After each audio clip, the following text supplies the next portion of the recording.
Hello, this is Mike with TradeWinds RV Center, here to congratulate you on your Keystone Cougar 21 RBS travel trailer. I'm going to walk you around it and show you how to use a few things to get the best out of your camping experience. Let's start by talking about arriving at the campsite. A couple things to think about when you're parking this. On your campsite, leave plenty of room for your awning. On your off campsite, of course you'll leave room for that slide, but I also want you to think about where your power and water connections are going to be when you're parking. Get your big long 30 amp cord, stores inside the very rear here, and then your docking station for water is up toward the front. So park accordingly so you can utilize the facilities at the campsite. Once we arrive, unhook our hitch. First thing we'll do is level our unit. Power tongue jack comes with a night docking light. Simply lower or raise the unit until you're level. Once you do have it level, the next thing we're going to do is stabilize it. If you got tire chocks, it's time to throw them in. Grab yourself some jack pads. I'm going to recommend stabilizing jack pads because they're going to protect the feet of your stabilizing jacks from dirt and debris, from hot blacktop in summer, keep them from sinking into hot blacktop. You can use a drill gun or an impact driver. Just remember, slow down when you get to the bottom. You only want to run these down until they're taut. Once it gets all the way to the bottom and it feels like it's going to start lifting the unit, go ahead and stop. Once you get all four of them down, next thing we do is hook up our power and water. So again, big long 30 amp cord stores inside the unit there. And your convenience pack will be a 30 amp to 15 amp reducer in case you need to plug into a 110 somewhere. Our water. Docking station will be up front here, and at campsites you'll hook up to the city water connection. And your convenience pack will be a water pressure regulator. This water pressure regulator is going to reduce the water pressure to 40 to 50 psi, protecting the lines in your unit. You don't know what the water pressure is at different campsites, so always use these. Hook that up, hook up your hose. Don't turn your hose on yet. Let's find your hot water heater. Yours is over on the campsite. And all we're doing at this point is making sure that our drain plug's back in there. You may have left it out last time you were out camping, draining your hot water heater. Go ahead and throw some plumber's tape around that. Get that in there nice and snug. Then you can go ahead and turn that hose on. After the hose has been out for a few minutes, go inside. Open up your slide if you need to, but I need you to get in there and open up all your sinks and showers. Get all the air out of the lines, get a nice steady flow of water going through them, shut them off, and you are all set to camp. Now let's say we're not going to use city water at a campsite, we're going to go dry camping. In that case, we're going to fill up our freshwater tank. No need for a water pressure regulator here. You can grab and refill this with a hose. Two ways to tell it's full. One, there's an overflow valve right here. Or two on the inside where you check the levels of your black and gray tanks. There's also a freshwater button. Keep an eye on that when you're filling it up. Don't leave it unattended. Once it is full, remove that hose, and then whenever you want to utilize that water, you'll turn on your water pump indoors. Don't turn on your water pump and hook to the city water. That's already pressurized. Alright, we're all set to camp with power and water. I'm going to walk you around to the rest of the unit. On the outside here, big pass-through storage area. City and freshwater. Down below your freshwater is usually where you'll find your freshwater drain.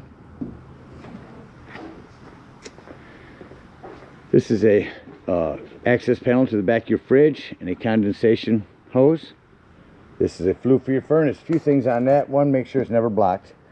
Two, if you are running your furnace, steer clear of these. They do get hot. And three, we sell bug guards for those. You might want to get some. Down here is where we dump our black and gray tanks. We'll talk about these when leaving the campsite. Same thing with our black tank flush. Power. I recommend getting a cover for your spare tire. You got a good tire here. You don't want that to dry rot in the sun. Get a cover for that. Here's where you plug in cable at the campsites. You got a bumper griddle stand there. And up in your storage up there is the griddle. Back again over here again is your hot water heater. For some reason this doesn't seem to be working. This is your 12 volt and 110 volt override. If they're bubbled up, simply press them back in. More instructions for that there. Cable of 110 over here on your campsite in case you need to hook up an outdoor TV. This will hold your door open. Outdoor speakers. A vent for your hood range indoors. Outdoor kitchen, or excuse me, outdoor shower, utility shower. Getting your big pass-through storage. This is the stand for that griddle. Lights for your docking station in there. Your propane is on a regulator. Simply point it toward the tank you should be using.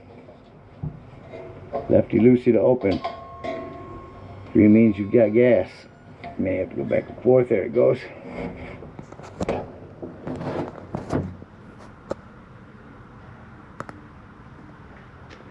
Propane has this cover here. Unscrew there. That covers everything out here. Check out the inside. Coming up inside your unit, first thing I always like to point out is the fire extinguisher. Make sure that you and everyone that's camping with you knows the fire extinguisher is located by the entry doorway in case of emergency. To my left down here on the floor, we're going to go ahead and show you breaker box and fuses. You got a 40 and a ton of 15s in there. Highly recommend having some of those with you when you go camping. This is your carbon monoxide and propane detector. Up on the wall here is where you turn on your water pump to get to your fresh water. Your water heater, if hooked to gas, your water heater if hooked to electric, it does make a difference. Choose correctly. Battery, fresh black and gray tanks, so where you see an eye and nose. Here's our thermostat. I'll turn that on after I open up the slide. Control panel over here with all of our lights and our slide control and awning control. On our awning, I just want to tell you, you only want to extend that out until your white flat falls down to 90 degrees and you can see that silver bar. Watch it when you're running it out. Don't run it out further than you need to. That will, if you continue to run it out, flip up onto itself and start running itself up backwards. So keep an eye on it when you run it out and don't run it out any further than that. As that comes in, I'll tell you these locks work best when just gently slammed. Slide out. The bottom always leans out first. Same thing coming in, the bottom will lean. That's just where the motor's at.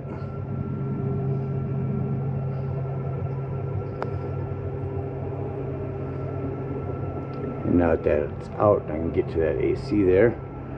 We'll go ahead and turn this on here. That's just the slide mechanism telling you it's all the way out. I turn the AC on. So they do have a quick dump. Dump cold air right here, on the sides, on the kitchen area, wherever it gets really hot. Shut the AC off, you hear it shut right off. Now there's the return for your heat. Watch when I turn your heat on. Hear that kick on. Now I'm going to shut that off.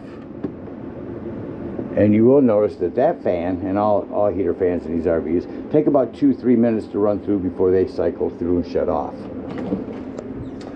Coming into our bathroom, lighting here, hand crank open, power exhaust vent, your shower here, plumbing, kitchen and bath. Just maintain it, keep an eye on it. If you're bouncing this up and down the road a lot, if you travel a lot in it and you're bouncing a house up and down the road, you want to check the plumbing, make sure nothing wiggles loose. 110 with GFCI reset in here.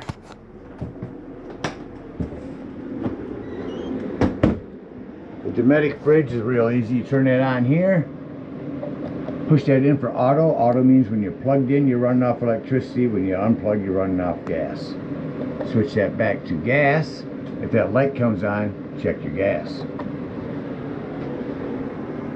Push in with your thumb to open this up.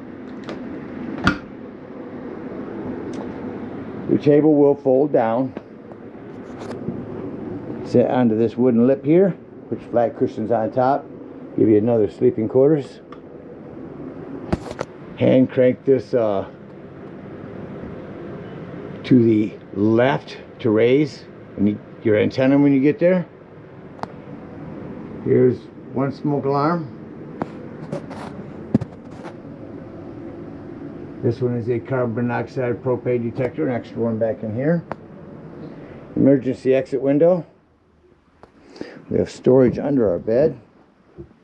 Looks like they have a cover for the trailer. Hand crank open area here. Television and sound system. Haven't turned any of this on yet, so let me see what I'm working with here. Remote for it. Yeah, I'm not going to pick up much inside this metal building. But it looks like we've got AM, FM. Not sure what else.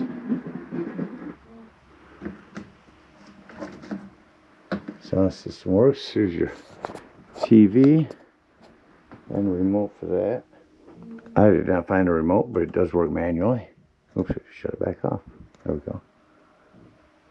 There's your local channels. I just suggest when you get to the campsite that you go through here and run a digital channel so you can pick up all the local channels where you're at. Coming in the kitchen, we've got a self-explanatory microwave.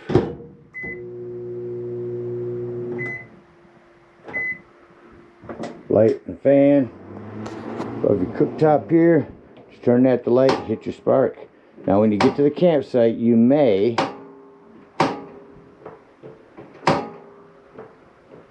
have to go through and bleed the lines real quick. Click a few times while you're doing this to get the gas into the lines. Same thing on your oven. Turn that to your push pilot light.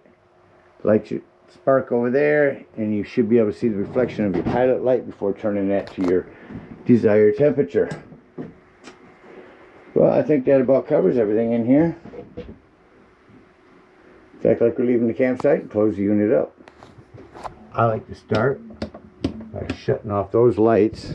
Now I know any other lights that are on in the unit are all accent lights that I need to walk through and shut off by hand. Once all of them are off, I'll come back to my control panel and turn on my ceiling lights and say, there it is, doors and drawers. Walk through the unit, make sure all doors and drawers are closed. Nothing's going to impede our slide from coming in. Batten down the hatches as far as different product in here that you don't want moving, and glide in.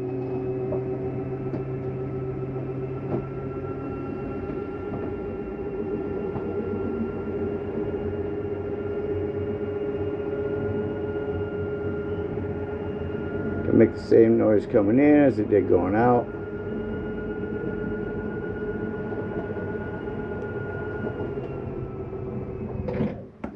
Shut off the ceiling lights and exit the unit. Nice steps. We fold in. Now, before you leave the dump station, I say that because you're going to go in there and watch the level of your tanks as you're dumping.